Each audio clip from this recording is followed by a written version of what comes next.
দর্শক, আপনাদের আমন্ত্রণ জানাচ্ছি আজকের চট্টগ্রামে। আর শুরুতেই শিরোনাম। ফিশিং বোটে মিয়ানমার থেকে আসছে ইয়াবার চালান। র্যাবের অভিযানে শাহপরীর দ্বীপে 5 লাখ পিস জব্দ। বহনকারী 9 জনের মধ্যে 5 জনই রোহিঙ্গা। সাগরের মাঝখান থেকে তারা মায়ানমারের একটি বোট এসে তাদের বোটে এই 3টি বস্তা দিয়ে গিয়েছে। সব সময় যে বোটে নিয়ে আসে এরকম না। চট্টগ্রামের শপিং কমপ্লেক্সে আগুন। 1.5 ঘন্টার চেষ্টায় নিয়ন্ত্রণে আনে ফায়ার সার্ভিস। ছড়িয়ে না পড়ায় বড় ধরনের ক্ষয়ক্ষতি থেকে রক্ষা। তীব্র ধোঁয়ায় কয়েকজন অসুস্থ।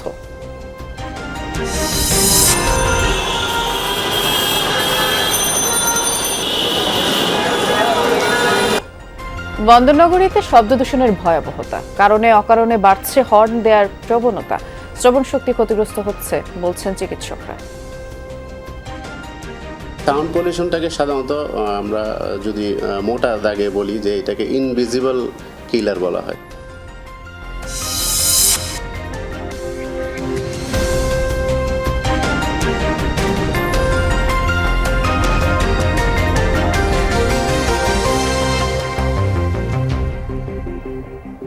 শিরোনামগুলো শুনছিলেন, নুসরাত বৃষ্টি আপনাদের সাথে আছি। সাগর পথে ফিশিং বোটে করে মিয়ানমার থেকে ইয়াবা আসছে। এবার কক্সবাজারের শাহপরীর দ্বীপে 5 লাখ পিস ইয়াবার চালান সহ 9 জনকে আটক করেছে র্যাব। এর মধ্যে 5 জনই রোহিঙ্গা। আগেও তারা একাধিক চালান এনেছে বলে স্বীকার করেছে র্যাবের কাছে। তবে প্রতিবারই বহনকারী ধরা পড়লেও মূল হোতারা ধরাছোঁয়ার বাইরেই থাকছে। টেকনাফের শাহপরীর দ্বীপে মাঝসাগরে মিয়ানমার থেকে আসা ইয়াবার চালান হাতবদল হয়েছে। রাতে ফিশিং বোট যোগে চালানটি আসবে চট্টগ্রামে, এমন গোপন তথ্য ছিল র্যাবের গোয়েন্দা টিমের কাছে। ফিশিং বোটটিকে শনাক্ত করে ইয়াবা উদ্ধারে ছদ্মবেশে সাগরে যাত্রা শুরু করে বিশেষ টিম। এক পর্যায়ে বোটটি ধরার পর মাছের আড়ালে পলিথিনে মোড়ানো অবস্থায় পাওয়া যায় 5 লাখ পিস ইয়াবা। আটক হয় 9 জন মাদক কারবারি। শাহপরীর দ্বীপ এবং সেন্ট মার্টিনের মাঝামাঝি জিঞ্জিরা নামক একটা জায়গা থেকে সাগরের মাঝখান থেকে তারা মায়ানমারের একটি বোট এসে তাদের বোটে এই 3টি বস্তা দিয়ে গিয়েছে। এই ছোট ওই যে পলিথিনের যে বস্তা যেগুলোতে করে সাধারণত মাছ ক্যারি করা হয়, এই বস্তাগুলোর মধ্যে। আটক 9 জনের মধ্যে 6 জনই রোহিঙ্গা। র্যাবের দাবি, এই রোহিঙ্গাদের মাধ্যমে মিয়ানমার থেকে বাংলাদেশের জলসীমায় প্রবেশ করে ইয়াবার চালান। র্যাবের কাছেও তারা ইয়াবা চোরাচালানে জড়িত থাকার কথা স্বীকার করে। বোটটি ভাড়া করে আটক হওয়া অপর 4 জন। তারা বলেছে যে আমরা আগেও এরকম 2-4 বার এরকম কাজ করেছি এবং তাদের যে কাজগুলো করেছে সবসময় যে বোটে নিয়ে আসে এরকম না। হয়তো বর্ডারের কাছ থেকে নিয়ে এসে নেক্সট ডেলিভারি ম্যানের কাছে ডেলিভারি দেয়, তারপর বোটে করে অল্প কিছু দূর নিয়ে আসে, এই ধরনের কার্যক্রম করে। সাগর পথে ইয়াবা চোরাচালান প্রায় নিয়মিত ঘটনা। এসব ইয়াবা দেশ জুড়ে সরবরাহ করে ডিলাররা। মাঝে মধ্যে অভিযানে বহনকারীরা ধরা পড়লেও মূল হোতারা বরাবরই ধরা ছোঁয়ার বাইরে থাকে। ব্যতিক্রম হয়নি এবারও। আল আমিন শিকদার, যমুনা নিউজ, চট্টগ্রাম। চট্টগ্রামের শপিং কমপ্লেক্সে অগ্নিকাণ্ডের ঘটনা ঘটেছে। ফায়ার সার্ভিসের 5টি ইউনিট 1.5 ঘন্টার চেষ্টায় আগুন নিয়ন্ত্রণে আনে। তবে তীব্র ধোঁয়ায় বেশ কয়েকজন অসুস্থ হন। আগুন সব দোকানে ছড়িয়ে না পড়ায় বড় ধরনের ক্ষয়ক্ষতি থেকে রক্ষা পান ব্যবসায়ীরা। তাদের হুড়োহুড়ি নিয়ন্ত্রণে পুলিশ মোতায়েন করতে হয়। সকাল 9:30টার দিকে 16 শহরে চট্টগ্রাম শপিং কমপ্লেক্সের নিচতলায় কসমেটিক্সের একটি দোকানে হঠাৎ আগুন ধরে যায়। তীব্র ধোঁয়ায় চারপাশ আচ্ছন্ন হয়ে গেলে আতঙ্ক ছড়িয়ে পড়ে। খবর পেয়ে ঘটনাস্থলে আসে ফায়ার সার্ভিস। অন্যান্য দোকানেও আগুন ছড়িয়ে পড়ে মালামাল পুড়ে যাওয়ার শঙ্কায় ব্যবসায়ীরা সবাই ভেতরে প্রবেশ করতে চাইলে আগুন নিয়ন্ত্রণে বেকায়দায় পড়েন দমকল কর্মীরা। এক পর্যায়ে পুলিশ পরিস্থিতি সামাল দেয়। বৈদ্যুতিক শর্ট সার্কিট থেকে আগুনের সূত্রপাত বলে প্রাথমিকভাবে ধারণা ব্যবসায়ীদের। মার্কেটটির বৈদ্যুতিক এবং ভেন্টিলেশন অব্যবস্থাপনা নিয়ে ক্ষোভ প্রকাশ করেন তারা। চালু থাকা অবস্থায় শর্ট সার্কিট হতে পারে, এখন বন্ধ থাকা অবস্থায় কিভাবে হইলো কি অবস্থা ভিতরে বলতে পারবো না। তবে বেসিক্যালি আমাদের মার্কেটের বিদ্যুতের লাইনটা দুর্বল। মার্কেটের যে লাইনটা একটু দুর্বল, মানে বেশি দুর্বল। মানে এটার জন্য টেন্ডার হচ্ছে, টেন্ডার হইলে কি মানে এখনো কাজ চলমান আছে। আলো বাতাস কোনো কিছু এখন অগ্নি নির্বাপক কোনো ব্যবস্থা নাই। এখন সম্পূর্ণ এখানে একটা গিরিঞ্জি করে ফেলছে। ফায়ার সার্ভিসের 5টি ইউনিটের 1.5 ঘন্টার চেষ্টায় আগুন নিয়ন্ত্রণে আসে। তীব্র ধোঁয়ায় অসুস্থ হয়ে পড়েন বেশ কয়েকজন সদস্য। আগুনের হিট এবং আর এখানে স্মোকের পরিমাণ সবচেয়ে বেশি, যেহেতু এখানে গুরুত্বপূর্ণ ব্যাংক সহ অন্যান্য স্থাপনা, গ্যাস অফিস, অন্যান্য আমাদের বিমান অফিস এগুলো রয়েছে, যার কারণে আমরা অত্যাধিক গুরুত্ব দিয়ে আমরা এই আগুনটাকে আমরা নিজেরা নিয়ন্ত্রণের চেষ্টা করছি। চট্টগ্রাম সিটি কর্পোরেশন পরিচালিত এই মার্কেটে 600-র বেশি দোকান রয়েছে। অগ্নিকাণ্ডের ঘটনা তদন্তে 5 সদস্যের কমিটি গঠন করেছে সংস্থাটি। শুধু একটা দোকানেই আসলে আগুনটা লেগেছে, তো এই বিষয়টা আমাদের কাছে একটু মানে প্রাথমিকভাবে এটা কি কারণে লেগেছে এটা বোঝা যাচ্ছে না। আমরা একটা তদন্ত কমিটি গঠন করতেছি 4-5 সদস্যে, ওরা আমাদেরকে হয়তো 48 ঘন্টার মধ্যে রিপোর্ট দিবে কি কারণে লাগছে। জুবায়েদ ইবনে শাহাদাত, যমুনা নিউজ, চট্টগ্রাম। জ্বালানি তেলের জন্য চট্টগ্রামে হাহাকার থামছে না। পেট্রোল পাম্পের সামনে দিন দিন দীর্ঘ হচ্ছে গাড়ির লাইন। ঘন্টার পর ঘন্টা দাঁড়িয়েও তেল পাচ্ছেন না অনেকে। দীর্ঘ সময় অপেক্ষার কারণে কর্মঘণ্টা নষ্ট হচ্ছে। সংকটের কারণে চট্টগ্রামের বেশিরভাগ পেট্রোল পাম্পই বন্ধ। যেগুলো খোলা সেখানেও সীমিত পরিমাণে তেল দেয় ক্ষুব্ধ গ্রাহকরা। সংকট নিরসনে এরই মধ্যে তেলবাহী বেশ কয়েকটি জাহাজ এসেছে, কিন্তু চাহিদার তুলনায় সরবরাহ কম বলছেন পাম্পের বিক্রয় কর্মীরা।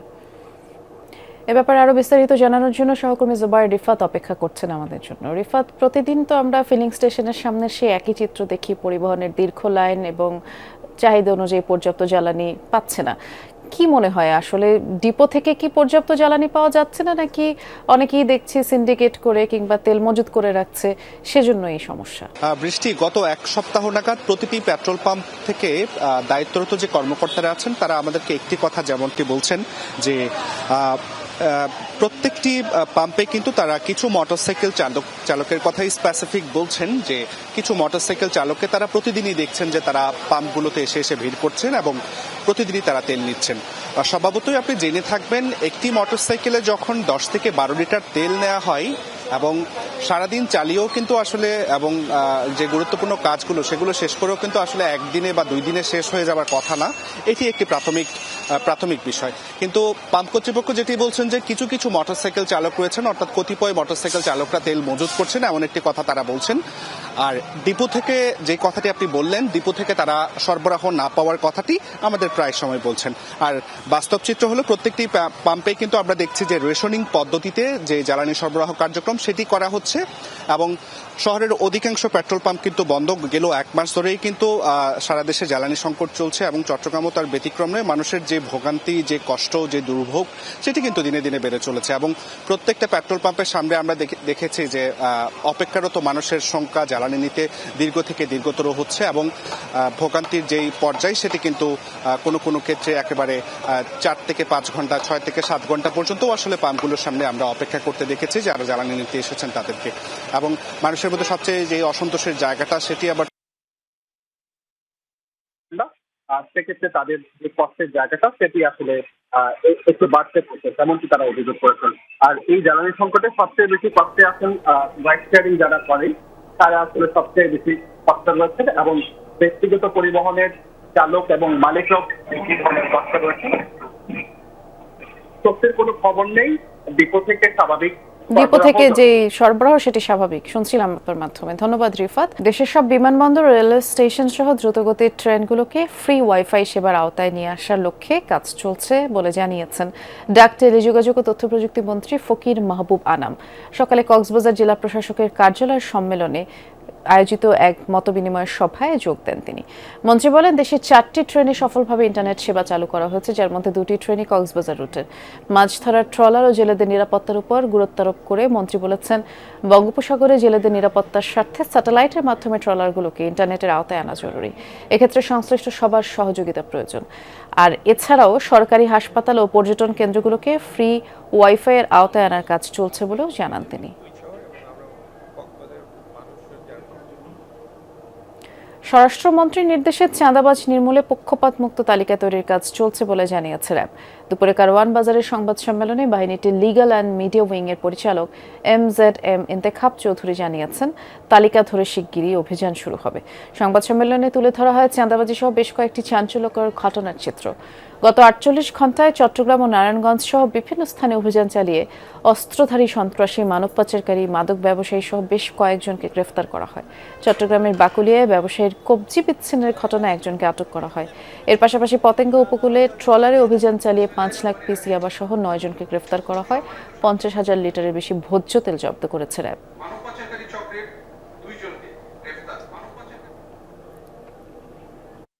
শুধু মোটা দাগে আমরা অনেককে চাঁদাবাজ বলি, কিন্তু চাঁদাবাজির বিভিন্ন স্তর আছে এবং আমরা কিন্তু সবগুলো নিয়েই কাজ করছি।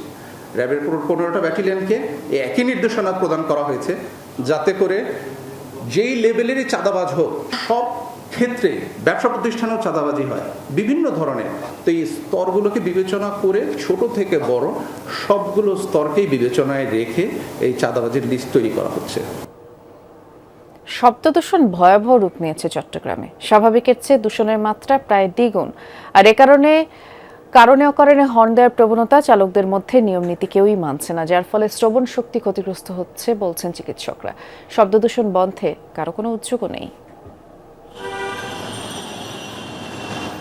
বেলাল হোসেন পেশায় শিপিং কর্মকর্তা। কাজের ফাঁকে শব্দ দূষণের বিরুদ্ধে সচেতনতা গড়ে তোলার কাজ করেন।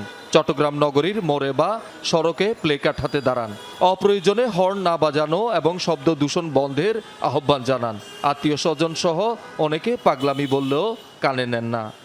আমার যে ব্যক্তি জীবনের শখ আহ্লাদগুলো আমি কাটছাট করে আমি এই কাজটাতে চাপিয়ে পড়ি। যখন সুযোগ পাই সিটিতে অলংকার থেকে সাকতাই, আপনার এয়ারপোর্ট থেকে কাপ্তাই, সিটিতে যখন যেখানে সুযোগ পাই আপনারা হয়তো লক্ষ্য করেন আমি দাঁড়িয়ে যাই, আমি হাঁটি, আমি সমাগম যেখানে দেখি ওখানে হাঁটি, মানুষকে সচেতন করার চেষ্টা করি। বন্দরনগরীতে শব্দ দূষণের মাত্রা আসলেই ভয়াবহ। কেউ মানছে না নিয়ম। ব্যস্ততম মোড়ে পরিবেশ অধিদপ্তরের পরীক্ষায় দেখা যায় দূষণের মাত্রা 90 ডেসিবেল, কোথাও কোথাও এর চেয়ে বেশি। অথচ স্বাভাবিক মাত্রা হলো 70 ডেসিবেল। অনুমোদিত মাত্রার বাইরে 85 বা 100-র উপরে ডেসিবেল এটা থাকে। আর আরেকটা ব্যাপার হলো এই অনুমোদিত যে শব্দের মাত্রা, এটা অতিক্রান্তকারী একটা যন্ত্র হলো এই আপনার হাইড্রোলিক হর্ন, যেটা নিষিদ্ধ। আমরা এটা নিয়মিত মনিটরিং করতেছি। কারণে অকারণে যখন তখন হর্ন দেন চালকরা, জানেন না নিয়ম কানুন। নতুন নতুন কিছু ড্রাইভার হয়েছে, ওরা অনর্থক হর্ন বাজায়। যেমন ধরুন আমাদের মতন যারা আগে লাইসেন্স করছে, আমরা জানা মতন কোন জায়গায় হর্ন বাজাতে হবে, কোন জায়গায় বাজাতে হবে না, সেটা আমাদের একটা ইয়ে আছে। বিনা কারণে এখন সবাই দিচ্ছে, এখন মাঝে মাঝে দেওয়া লাগে হর্ন। সিএনজি বলেন, প্রাইভেট বলেন, বাস বলেন, কোনো গাড়ি বাদ নাই, সব গাড়ি দিচ্ছে। কেউ মানতেছে। কান ফাটানো হর্ন, চিৎকার, চেঁচামেচি এ শহরের নিয়মিত চিত্র। দীর্ঘ সময় উচ্চমাত্রার শব্দে শ্রবণ শক্তি ক্ষতিগ্রস্ত হতে পারে বলছেন চিকিৎসকরা। সাধারণত আমাদের কানে শ্রবণ শক্তিটা সমস্যা হয় এবং আরও কিছু ইফেক্ট হয়, যেমন আমাদের স্লিপ ডিস্টারবেন্স হয়, স্ট্রেস হয়, অনেক সময় ব্লাড প্রেশার বেড়ে যেতে পারে। তো এই সাউন্ড পলিউশনটাকে সাধারণত আমরা যদি মোটা দাগে বলি যে এটাকে ইনভিজিবল কিলার বলা হয়।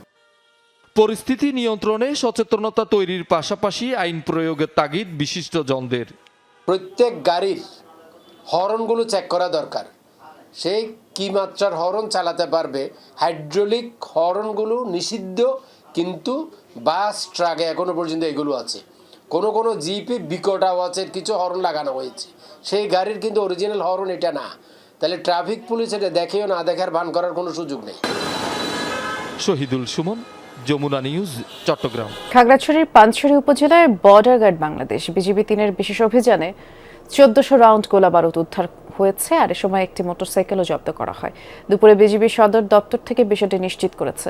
বিজিবি জানায় শুক্রবার বিকেলে গোপন সংবাদের ভিত্তিতে দুর্গম বৌদ্ধমণিপাড়া এলাকার কাঁঠালতলি যাত্রী ছাউনি এলাকায় বিজিবি অবস্থান নেয়। পরে সীমান্ত সড়ক দিয়ে দুটি মোটরসাইকেলে 4 জন ব্যক্তি এলাকায় প্রবেশ করে। বিজিবির উপস্থিতি টের পেয়ে মোটরসাইকেল ফেলে পাহাড়ি এলাকায় পালিয়ে যায় তারা।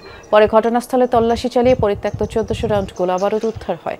এদিকে উদ্ধার করা গোলাবারুদ বিওপিতে নিয়ে আসার সময় শতাধিক সশস্ত্র সন্ত্রাসী বিজিবির টহল দলকে ঘেরাও করার চেষ্টা করে। পানছড়ি ব্যাটালিয়ন সদর থেকে আরও বিজিবি সদস্যরা প্রবেশ করলে তারা পালিয়ে যায়। রাঙামাটিতে বৈশাখী উৎসবের 5 দিন ব্যাপী আয়োজন চলছে। আমরা একটু আয়োজন সম্পর্কে বিস্তারিত করে জানবো। সহকর্মী শামসুল আলম অপেক্ষা করছেন আমাদের জন্য। কি আয়োজন আজকের উৎসবে ছিল একটু বিস্তারিত করে জানাবেন। বৃষ্টি বৈশাখী আয়োজনকে কেন্দ্র করে রাঙ্গামাটিতে 4 দিন ব্যাপী যে অনুষ্ঠান সূচি শুরু হয়েছিল, আজ তার তৃতীয় দিনে। এই তৃতীয় দিনে আজ রাঙ্গামাটির মারি স্টেডিয়ামে দুপুর থেকে শুরু হয়েছে এখানে ঐতিহ্যবাহী পাহাড়িদের বলি খেলা। এই বলি খেলায় এখানে রাঙ্গামাটির পাশাপাশি রাঙ্গামাটি, খাগড়াছড়ি এবং বান্দরবনের থেকেও অনেক বলি এখানে সমবেত হয়েছে এবং তারা দীর্ঘ সময় এখানে বলি খেলা অনুষ্ঠিত হয় এবং এই বলি খেলায় রাঙ্গামাটির যে বলি, যে দীপু বলি, সে এখানে চ্যাম্পিয়ন হয়েছে। তাছাড়া আজকের এই বলি খেলা একটু আগে এখানে শেষ হয়েছে। বলি খেলার পরে আপনারা দেখতে পাচ্ছেন এই মারি স্টেডিয়ামকে কেন্দ্র করে এখানে উপজাতীয়দের যে বিভিন্ন ঐতিহ্যবাহী যে বিষয়গুলো রয়েছে, এই বিষয়টিকে জনসম্মুখে তুলে দেওয়ার জন্য এখানে সাংস্কৃতিক অনুষ্ঠানের আয়োজন করা হয়েছে। ইতিমধ্যে বেশ কিছু দর্শক এখানে এসেছে এই স্টেডিয়ামে। এই স্টেডিয়াম জুড়ে একটু পরে শুরু হবে সাংস্কৃতিক অনুষ্ঠান। এই সাংস্কৃতিক অনুষ্ঠানের পর আগামীকাল যে 4 দিনের কর্মসূচির মধ্যে আগামীকাল যে তাদের যে কর্মসূচি রয়েছে, আগামীকালকে তারা কাপ্তায় যে রথ রয়েছে, কাপ্তায় রথে তারা ফুল বাসানোর মধ্যে দিয়ে তাদের এই যে 4 দিনের কর্মসূচি তারা শেষ করবে। এই ফুল বাসানোর মধ্যে দিয়ে তারা তাদের যে পুরাতন যে বছর, এই বছরকে তারা যে দুঃখ দুর্দশা যেগুলো রয়েছে সেগুলো পানির সাথে তারা মিশিয়ে দিয়ে তারা আগামী বর্ষটাকে যাতে তারা শান্তিতে থাকতে পারে সে কামনায় তারা দেবীর কাছে কামনা করবে।